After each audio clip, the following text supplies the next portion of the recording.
제레미 러프킨 아시죠? 제레미 러프킨이 그때 쓴 책이 책 제목이 기억이 안 납니다. 그때는 허접한 책이었는데 제레미 러프킨이 쓴 책, 그때는 제레미 러프킨이 아주 자기 초기 단계 저작이었죠. 이런 내용이 있었습니다. 인류가 30만 년 전에 현생 인류가 20만 년, 30만 년 전에 출발을 할 때 현생 인류가 가진 자산은 돌도끼가 유일한 거였다. 그런데 한 20, 30만 년이 흐르고 난 다음에 인류가 가진 자산은 어마어마하게 문명이 발전했다.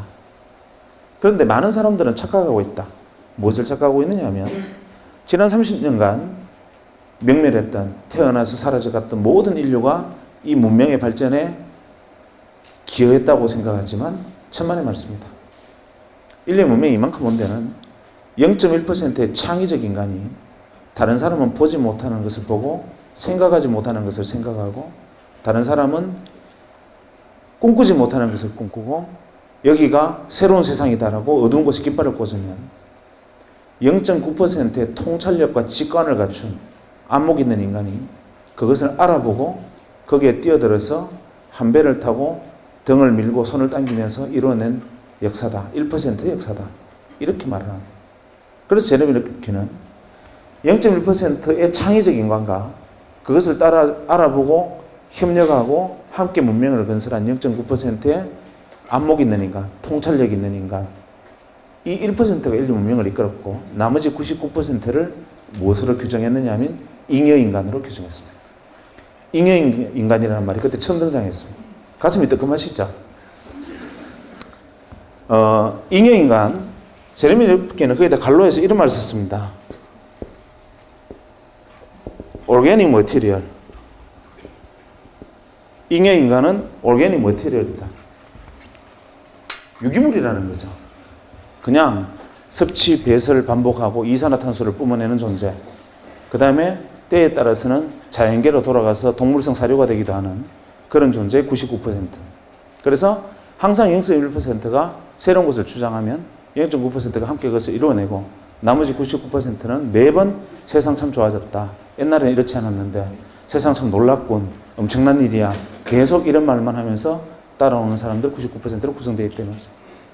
그걸 보니까 답이 딱 떨어졌습니다. W는 0.1%였고 제 친구 백수는 0.9%에 속했고 저는 잉여인간이었던 거예요. 인정하기 싫었지만 인정하지 않을 수 없었고 그게 사실이었습니다. 한데 그게 슬퍼지야. 나를 유기물이라는데 내게 이성이 없는 임팔라 따위하고 저하고 같은 존재라는데 기가 막히죠. 그래서 어떻게 하면 이걸 벗어날 수 있을까? 두 번째, 지금 이번에 90년대에 일어나고 있는 이 엄청난 현상들, 변화들, 이것만이 일시적인 현상이냐? 제레미 러프킨 역시도 지금 현재 변하고 있는 이 모습만 보고 헛소리하는 건 아니냐? 과거에도 진짜 그랬나? 이게 궁금했습니다. 그래서 레트로그레이드하게 뒤집어 보니까 구구절절이 국면이 바로 제레미 러프킨 이야기와 일치했습니다. 대표적인 예로 뭐 다른 것까지 이야기할 필요는 없고 경제사만 하나 놓고 보면 한 200년 전에 산업혁명이 일어났습니다. 아시는 분 아시겠지만 공작기계에 대한 산업특허 1호는 방적기계입니다. 그러니까 모직을 생산하는 기계죠. 모든 사람이 배틀에서 시주가 날줄을 엮어서 모직을 생산하던 영국에서는 양털은 나왔지만 그것을 가공할 능력이 없어서 길 건너에 있는 이 네덜란드로 가서 이 모직물을 생산해서 도로 가져오면서 엄청난 옷값이, 이 모직값이 엄청나게 비쌀 때였습니다. 아무나 입지 못하던 것을 기계를 통해서 대량 생산한다니 이거는 세상을 뒤집는 혁명과 가까운 이야기였습니다. 창의적이죠. 그 기계를 만든 W는 획기적인 물건을 개발한 겁니다. 문제는 다른 사람들은 다 그냥 그런 게 있나 보다 하는데 그때 당시 글래스고에 그 공장이 처음 만들어졌을 때 주변에서 감자밭을 하던 사람들 중에 일부가 이렇게 생각합니다. 저놈 W다. 저거 세상 뒤집겠다. 산업을 중심이 되겠다. 나도 저기 뛰어들 방법이 없을까? 고민을 합니다. 그러다가 어디에 주목을 하느냐 하면 죽었다 깨나도 기계를 만들 재간은 없으니 어디에 주목을 하느냐 하면 모직 생산이 잘 되면 아무리 기계가 잘 돌아가 봐야 양털 없으면 안 된다. 지금 대개 천재들의 가장 큰 단점은 좌우를 돌아보지 않는 겁니다.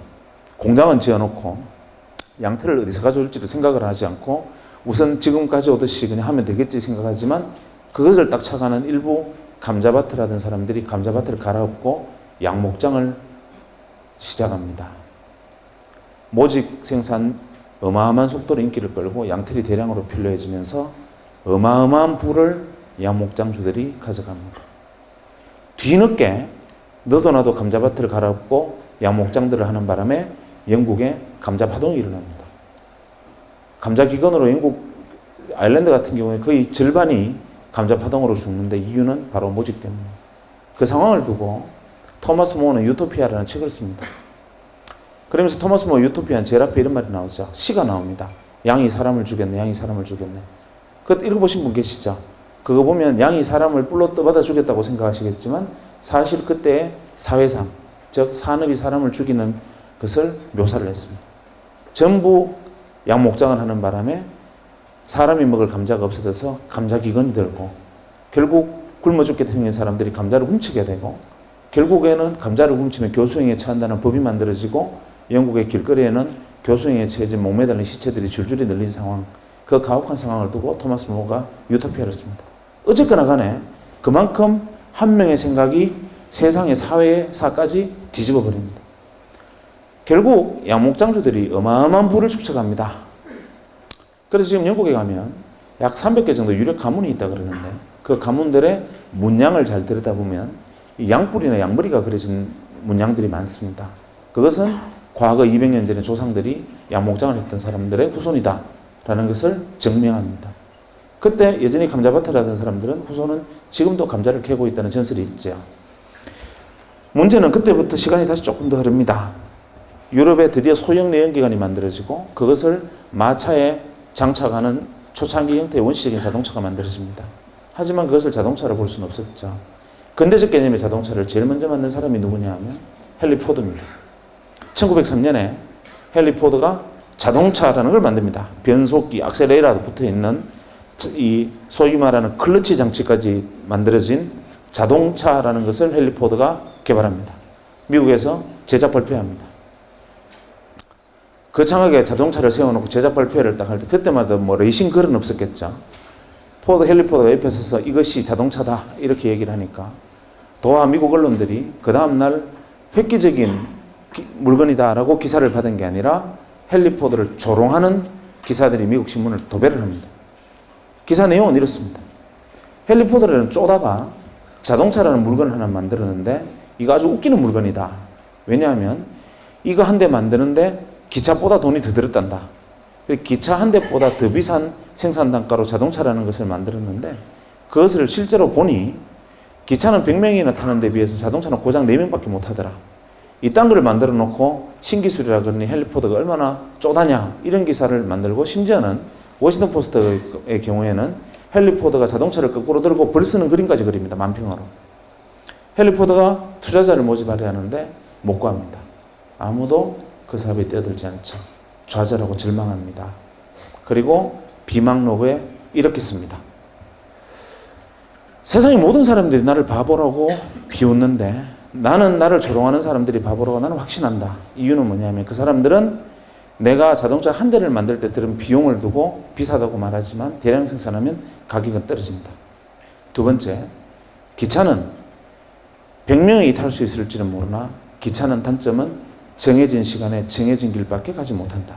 하지만 내가 만든 자동차는 원하는 시간에 원하는 곳에 마음대로 갈 수 있고 기차가 다니지 않는 모든 도시를 연결해서 세상을 물류혁명으로 뒤집을 거다라고 헨리 포드는 피눈물을 흘리면서 비망록에 세상과 저항하는 글을 씁니다. 헨리 포드 자서전에 보면 제일 앞에 나오는 대목이 바로 그 장면입니다. 투자자를 구하지 못하고 절망과 좌절의 시간을 보냅니다. 그때 동네의 건달 하나가 헨리 포드 이야기를 듣습니다. 듣고 갑자기 무릎을 칩니다. 저놈 더블유다. 그리고 나도 자동차 산업에 뛰어들어야 된다. 저거 획기적이다. 헨리 포드 말이 맞다. 이렇게 생각을 하는데 문제는 이게 안 되니까 뛰어들 방법이 없습니다. 다행히 돈은 있었습니다. 집안에 석유회사 지분이 있었고 우리식으로 치면 뭐 H그룹의 그 주먹질 잘하는 회장님 아들 정도 되는 막 그런 정도의 위상이었다고 보면 됩니다. 그런데 어쨌거나 간에 본인은 낡은 달에 가까웠는데 이 낡은 달이 갑자기 전기가 스치면서 무릎을 칩니다. 이거 획기적이다. 뛰어들어야 된다. 이렇게 생각하는데 어떤 방법으로 뛰어들 것이냐 고민을 하다가 어디에 주목하느냐 하면 양목장주처럼 자동차가 물러가나 여기에 주목을 합니다. 헬리포드 자동차가 불과 10대도 생산되기 전에 8개의 주유소를 만듭니다. 그리고 그로부터 3년의 세월이, 4년의 세월이 흐른 후에 1907년에 드디어 대량 생산 모델 포드 T카라는 게 세상에 선보입니다. 그게 여러분들이 알고 있는 매뉴팩처 시스템의 효시입니다. 그래서 대량 생산에서 가격이 낮춰진 근대적 개념의 자동차들이 쏟아져 나오고 그로부터 20년간 전 세계가 자동차 산업으로 뒤집힙니다. 문제는 차를 사서 몰고 나오면 기름을 넣을 데가 없습니다. 이 사람이 선점한 주유소, 새로 만들어진 도로마다 이미 선점 효과 때문에 계속 이 사람이 주유소를 늘려가고 정유공장 지분을 넓혀갑니다. 1940년대 중반까지 미국 전체 주유 정유 시장의 94%를 독과점해버립니다. 미국 사람들이 못 살겠다. 한 사람이 저걸 독점하고 있으니까 우리 도저히 견딜 수 없다. 그래서 미국 사람들이 견디다 못해서 의회에 청원을 하고 미 의회가 이 한 사람을 겨냥한 법을 만듭니다. 독과점 풀어라. 그것이 여러분이 알고 있는 공정거래법. 놀라운 일이었죠. 이 사람은 전 세계의 부를, 전무후무한 부를 긁어모읍니다. 록펠러입니다. 그리고 오늘날까지도 그 시대의 주인이 됐던 록펠러의 영향은 아직까지 미칩니다. 또 10년 정도 세월이 흘러 제2차 세계대전이 벌어집니다. 1, 2차 세계대전이 벌어지는데 아주 지극히 통신이 문제입니다. 내가 적에게 이야기를 하면 적군이, 우리가 교신을 하면 적군이 교신을 듣고 우리가 대장님 폭격할까요? 그러면 적군이 듣고 있다. 쟤들 폭격한다. 숨어라. 이런단 말이에요.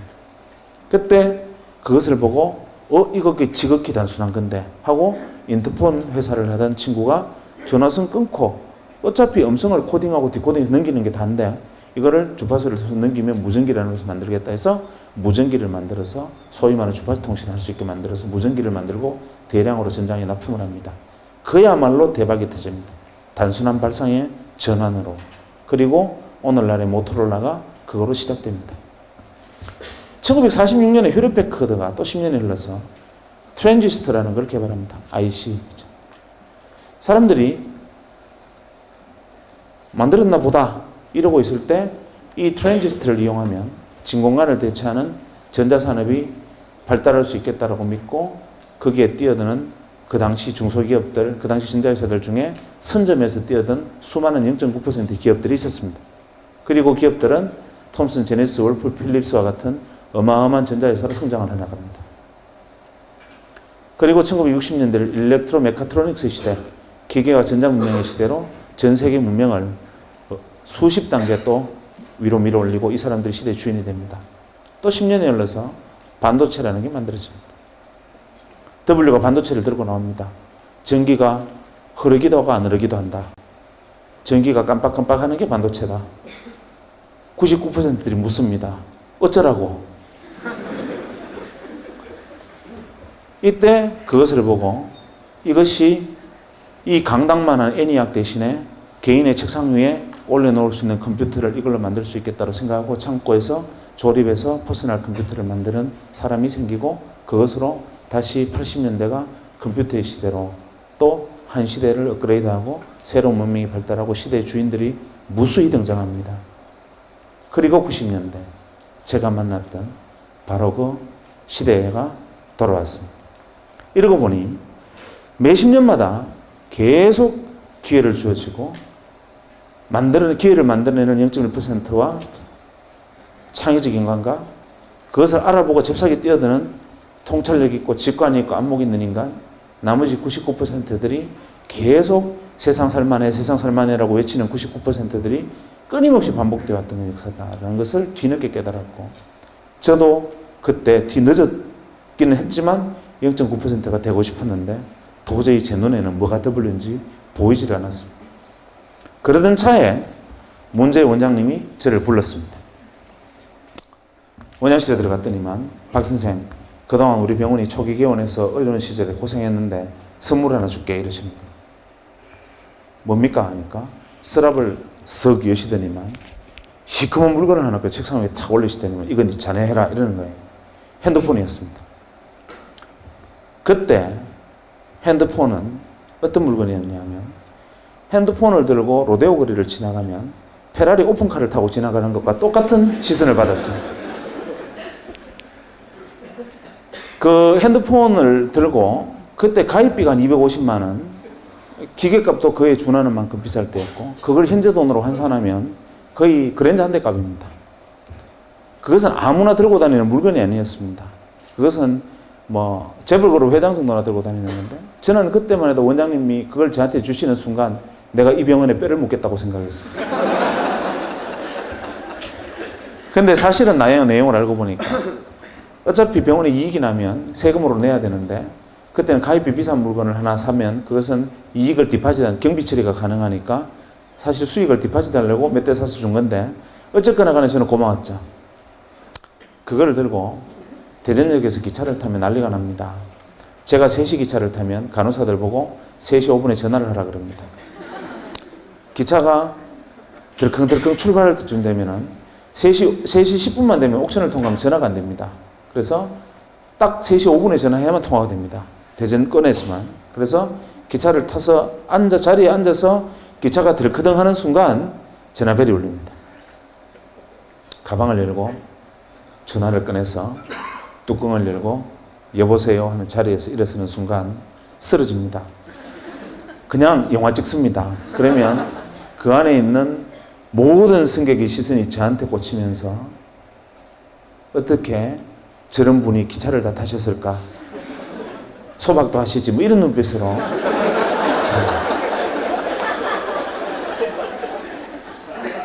그런 물건이었습니다. 그거를 들고 고향의 친구들 모임에 가서 자랑을 했습니다. 너네들 이게 뭔지 아냐? 핸드폰인데 구경해봤나? 이러니까 다들 막 신기해서 막 만지는 거예요. 제가 다른 버튼은 다 눌러도 되는데 녹색으로 샌드라고 써 있는 건 절대 누르면 안 된다. 이렇게 이야기하면서 이제 애들이 만지는 걸 보고 제가 이렇게 말했습니다. 야, 지금은 우리가 페이저, 삐삐를 차고 다니지만 그리 멀지 않아서 언젠가 이놈도 좀 싸지면 우리도 핸드폰 다 들고 다니는 시절이 오지 않겠냐. 이렇게 무심코 말을 했는데 제 친구들이 전부 다 하나같이 무슨 소리 하느냐는 거예요. 바보 아니냐는 겁니다. 왜냐하면 7,000원만 내면 삐삐를 주고 한 달에 2,000원, 3,000원만 내면 한 달 내내 마음대로 쓸 수 있고 마라도 가도 삐삐가 터지는데 뭐 하려고 그 큰 걸 들고 다니면서 비싼 통화를 무능해서 들고 다니느냐. 그거는 아무나 쓰는 삐삐만 해도 충분하다. 이거는 핸드폰이라는 것은 상용화될 수 있는 물건이 아니다. 다들 놀랍게도 전원이 반응이 그랬습니다. 그 순간 데자뷰, 기시감을 느꼈습니다. 이거 어디서 봤는데 이 장면을 내가 어디서 지금 예전에 어디서 한번 경험한 듯한데 이게 뭐지? 하고 생각해 보니까 예전에 헨리 포드의 자서전에서 읽었던 헨리 포드의 이야기를 100년이 지난 다음에 서로 핸드폰 대신 자동차 대신에 핸드폰이 되고 서로 친구들과 제가 이야기를 주고받고 있다는 사실을 깨달았습니다. 그래, 이게 W구나. 갑자기 눈이 번쩍 뜨는 거죠. 그리고 뒤도 돌아보지 않고 병원으로 달려가서 총무과에 전화를 했습니다. 이거 어디서 샀느냐 물어보니까 한국이동통신 주식회사라는 회사가 있는데 거기 가입을 했고 기계는 모토로라는 미국계 회사래요. 그 길로 여기 뛰어들어야 된다 생각을 했지만 뛰어들 방법이 없죠. 배운 거는 칼질하는 것밖에 없는데 제가 그걸 할 수 있는 방법은 없고 그렇다고 가운 벗고 이동통신 대리점 할 수도 없고 이걸 어떻게 하면 될까 생각할까 고민하다가 이 회사의 주식을 사면 되겠다 말했습니다. 그래서 이 회사의 주식 투자를 해보려고 주식을 사보려고 보니까 공기업이라서 거래가 안 돼요. 그때 한국이동통신 지금 SK텔레콤이 전신은 공기업이었습니다. 그런데 마침 SK그룹으로 넘어간다는 소리에 한국이동통신 주식회사를 다니던 사람들이 자기가 가지고 있던 자사주를 명동 사채시장에 내다 팔고 있었습니다.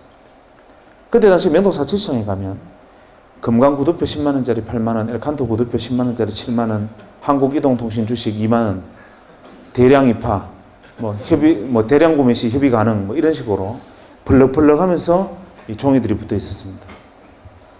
저는 사실 그때 그 내용을 정확히는 이해를 못했지만 왠지 뛰어들어야 된다고 생각했고 가서 월급만 받으면 제 생활비를 제외하고는 가서 무조건 그때 그 한국이동통신 자사주를 샀습니다.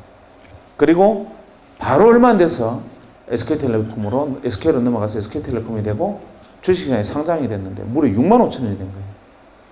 야, 이거다 라고 생각을 했으나 W에 올라탔는데 3배의 수익을 냈다는 것 자체로 W라고 보기 좀 어렵지 않습니까? 그래서 이게 W가 아니었나? 이렇게 생각하다가 아니야, W 맞을 거야 생각하고 그래도 6만 원을 해도 사자 하고 월급 생기면 주식을 샀습니다. 주식을 산 게 아니라 사실은 제가 순간 믿었던 W라는 곳에 뛰어드는 차비, 티켓으로 생각하고 그냥 그걸 샀죠. 시간이 조금 그리 멀리 흐르지도 않아서 3, 4년이 지난 다음에 제가 99년 말에 이제 한 시대가 끝났구나, 이제는 그만하자 하고 털고 나올 때 그걸 다 주식을 매도할 때 520만 원이 돼 있었습니다. 주식이. 그러니까 2만 원에 산 주식이 520만 원이 돼 있었던 거죠. 세상 사람들이 저보고 그때부터 주신이라고 불렀습니다. 주식 투자의 대가다. 저는 억울했습니다. 나는 주식 투자를 한 게 아니고 정말 내가 그 순간 우연히 다행스럽게 지나가는 마지막 W 버스를 아슬아슬하게 뛰어들어서 범퍼 위에 올라타서 딱 붙어서 그 버스에 올라타고 다행히 다음 정거장으로 갈 수 있었던 것 뿐인데 그거를 주식 투자라고 오해를 했습니다. 그래서 모 방송국에서 의사 한 사람이 이동통신 주식을 사서 대박 터졌다라는 소문을 듣고 왔다고 취재를 요청하는 거예요. 저 아닙니다. 어느 물어봐서 제가 핸드폰 그거 하게 생겼습니까? 이렇게 거절을 했었는데 알고 왔다는 거예요. 그래서 혹시나 그냥 나갈까봐 약속을 했죠. 그것이 알고 싶다처럼 탁장 밑으로 다리만 찍고 이름하고 이런 소속은 바꿔서 나가기로 하고 이제 슬리퍼 신은 발만 밑으로 이제 찍기로 하고 했습니다. 그런데 그날 저녁에 뉴스에 의사 출신 주신 이래가지고 얼굴까지 홀라당 다 나와버렸어요. 그 시대는 그랬습니다. 약속이라는 게.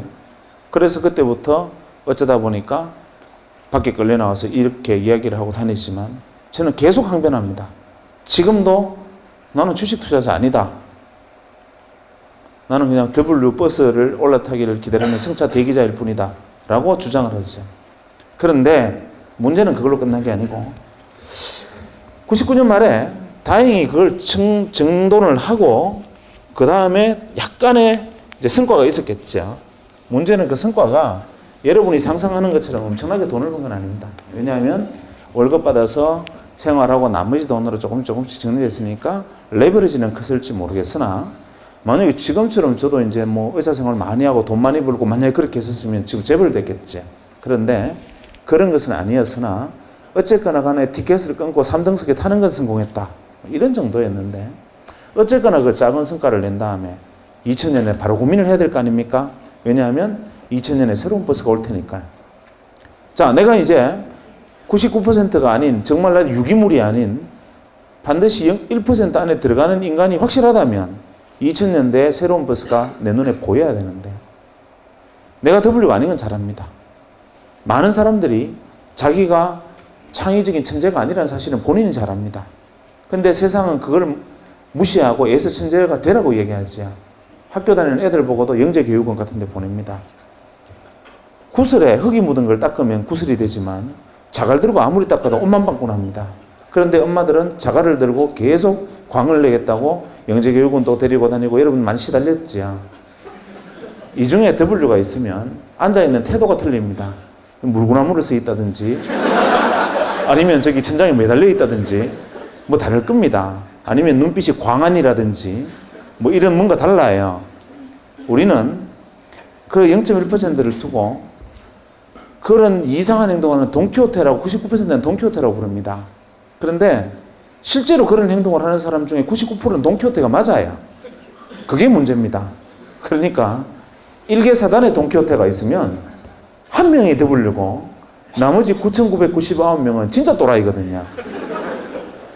문제는 안목을 가진 0.9%들은 그 1만 명의 1개 사단의 돈키호테 중에 하나의 W를 발견할 줄 아는 안목을 가진 사람이 통찰력과 직관을 가진 사람이고, 나머지 99%들은 보고 저것들 또라이 이렇게 생각해 버립니다. 매번 앞서 나가는 선을 보고 저거 정신 나갔다, 또라이 끄집어 내린다. 이러니까 옛날에 미셀 푸코와 같은 철학자들은 감시와 처벌이라는 책을 통해서 인간이 가지고 있는 어리석음을 통렬하게 비판하게 됐습니다. 어쨌거나 간에 2000년대 새로운 버스를 올라타지 못하면 저는 다시 99% 유기물을 재확인하는 거니까 올라타야 되겠는데, 아무리 사방을 돌아봐도 뭐가 W인지를 보이지가 않았습니다. 새로운 10년의 W가 뭐냐?